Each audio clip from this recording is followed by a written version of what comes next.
Hi guys, welcome back to our channel. Guys, మన ఛానల్లో cricket సంబంధించిన ప్రతి చిన్న అప్డేట్ మన ఛానల్లో రెగ్యులర్ వస్తుంటాయి. ఇంకా మన ఛానల్ని సబ్స్క్రైబ్ చేసుకోకపోతే గైస్ వెంటనే సబ్స్క్రైబ్ చేసుకోండి అండ్ పక్కన బ్లెక్ ని యాక్టివేట్ చేసుకోండి. అండ్ అదే ఇంకా మన వీడియో లైక్ చెప్తే గైస్ వెంటనే లైక్ చేసి మన వీడియోలోకి తింటాం. గైస్ తప్పకుండా లైక్ చేయండి. లైక్ చేస్తే మన వీడియో మార్కెట్ కి ఫాస్ట్ రీచ్ అవుతుంది గైస్. అండ్ అలాగే హైప్ కూడా చేయండి. ఇక India versus Australia first match వర్షాకారణంగా రద్దయింది. ఇక సెకండ్ మ్యాచ్ ఆస్ట్రేలియా కంఫర్టబుల్లీ గెలిచింది. ఇక థర్డ్ మ్యాచ్ వచ్చేసి మన టీం డేకి చాలా ఇంపార్టెంట్ మ్యాచ్ అని చెప్పుకోవచ్చు. సో మరి అక్కడ గౌతమ్ గంభీర్ అయితే చాలా ఎక్స్పెరిమెంట్ అయితే ఎత్తున్నాడు. మరి ఈ మ్యాచ్ ఎలాంటి ఎక్స్పెరిమెంట్ చేస్తారని ఇంట్రెస్టింగ్ కనబడుతుంది. ఇక ఈ మ్యాచ్ వచ్చేసి హూబర్ట్ లో జరగబోతుంది.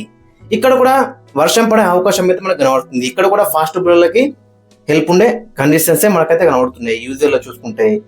ఇక ఇక్కడ ఒకసారి స్టార్ట్స్ ఒకసారి మనం చూసుకుంటే మొత్తం 14 T20 ఇంటర్నేషనల్స్ అయితే జరిగినాయి. ఇక్కడ దాంట్లో 7 సార్లు ఫస్ట్ బ్యాటింగ్ వేసి గెలిచిలు, 6 సార్లు సెకండ్ బ్యాటింగ్ వేసి అయితే గెలిచిలు. టాస్ గెలిచిన కెప్టెన్ 4 సార్లు గెలిచిలు, ఓడిపోయిన కెప్టెన్ 9 సార్లు అయితే గెలిచిలు. ఒక మ్యాచ్ నో రిజల్ట్ గా ముగిసింది. సో ఓవరాల్ చూసుకుంటే ఇక్కడ కూడా మరి టాస్ అనేది క్రూషియల్ రోల్ ప్లే చేసే అవకాశం అయితే మనకి 100% అయితే కనబడుతుంది. ఫస్ట్ 2 మ్యాచ్ లో మనం చూసినాక టాస్ అనేది ఎంత క్రూషియల్ ప్లే చేసిందో, సో ఇక్కడ కూడా అదే జరిగే అవకాశం అయితే మనకి ఎక్కువ కనబడుతుంది.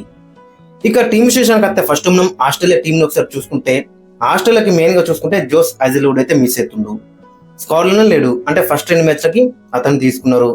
ఎందుకంటే రాబోయే రోజులు ఆశీస్ వస్తుంది కాబట్టి అతనికైతే రెస్ట్ ఇచ్చిండు. ఇక తర్వాత చూసుకుంటే అక్కడ మెయిన్ గా Travis head and Mitchell Marsh లేక ఎక్స్పెక్టర్ అని చెప్పుకోవచ్చు. మరి జోస్ హజల్వుడ్ ప్లేస్ లో మరి ఎవరిని తీసుకెళ్తారని కూడా ఇంట్రెస్టింగ్ కనబడుతుంది. అక్కడ బెంచ్ మీద చూసుకుంటే బెన్ డౌరిచెస్ ఉన్నాడు అండ్ సియన్ అబౌట్ ఉన్నాడు. అక్కడ మరి బెన్ డౌరిచెస్ ని తీసుకొచ్చే అవకాశం అయితే మనకి ఎక్కువ కనబడుతుంది. ఎందుకంటే లెఫ్ట్ టైం వేరేట్ ఇస్తాడు కాబట్టి, సో అతన్ని తీసుకొచ్చే అవకాశం ఉంది. అండ్ ఇంట్రెస్టింగ్ అక్కడ చూసుకుంటే ఆడన్ జంప్ కూడా ఈ మ్యాచ్ లో తిరిగి వచ్చే అవకాశం అయితే మనకి ఎక్కువ కనబడుతుంది ఇన్ ప్లేస్ ఆఫ్ మాథ్యూ కునేమన్. ఒక్కసారి మనం ఆస్ట్రేలియా యొక్క ప్లేయింగ్ లైన్ అక్కడ చూసుకుంటే ఓపెనర్స్ వచ్చేసి Mitchell Marsh and Travis head, 3 లో మ్యాట్ షాట్, 4 లో జోస్ ఇంగ్లీష్, 5 లో టిమ్ డేవిడ్, 6 లో మార్కస్ స్టోనిస్, 7 లో మిచెల్ ఓవెన్, 8 లో బెన్ డౌరిచెస్, 9 లో జావియర్ బార్లెట్, 10 లో నాథన్ ఎలిస్ అండ్ 11 లో ఆడమ్ జంపా. సో ఓవరాల్ చూసుకుంటే ఈ విధంగా అయితే ఉండే అవకాశం అయితే మనకి ఎక్కువగా ఉంటుంది. వీళ్ళ యొక్క కాంబినేషన్ వచ్చేసి అక్కడ బెన్ డౌరిచెస్ అండ్ ఆడమ్ జంపా ఈ మ్యాచ్ లో ఆడే ఛాన్స్ అయితే మనకి ఎక్కువ కనబడుతుంది.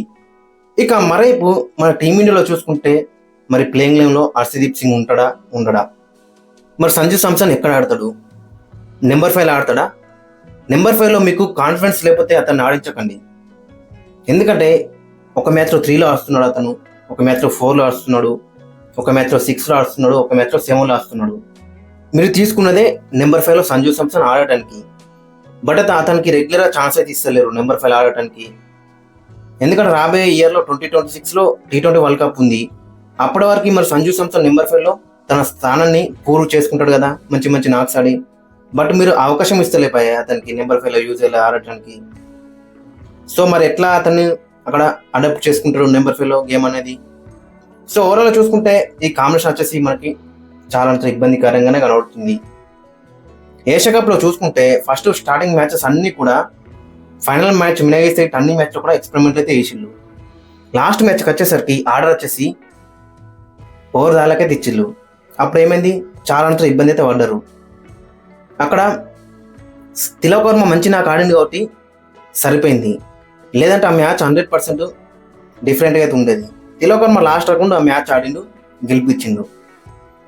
అంతకుముందు మ్యాచ్లో మనం చూసుకుంటే చాలా ఎక్స్పెరిమెంట్లు అయితే వేసిళ్ళు. పైకి పంపించిళ్ళు సంజు సామ్సన్, ఒకసారి కిందికి పంపించిళ్ళు. బట్ అదే ఫైనల్ మ్యాచ్లో సంజు సామ్సన్ నెంబర్ 5 వచ్చిండు, తిలక్ వర్మ నెంబర్ 4 వచ్చిండు, సూర్యకుమార్ యాదవ్ 3 వచ్చిండు, ఓపెనర్స్ అభిషేక్ గిల్లు బరోబర్ ఉంది. అంతకుముందు మ్యాచ్లో చాలా ఎక్స్పెరిమెంట్లు అయితే వేసిళ్ళు. బట్ ఈ బైలేటర్ సిరీస్లోనే మనోళ్ళు ప్రాపర్ ఆర్డర్తో వస్తేనే బెటర్ ఉంటుంది. ఎందుకంటే T20 వరల్డ్ కప్ లో కూడా మనకి ఈజీ అయితే అవుతుంది.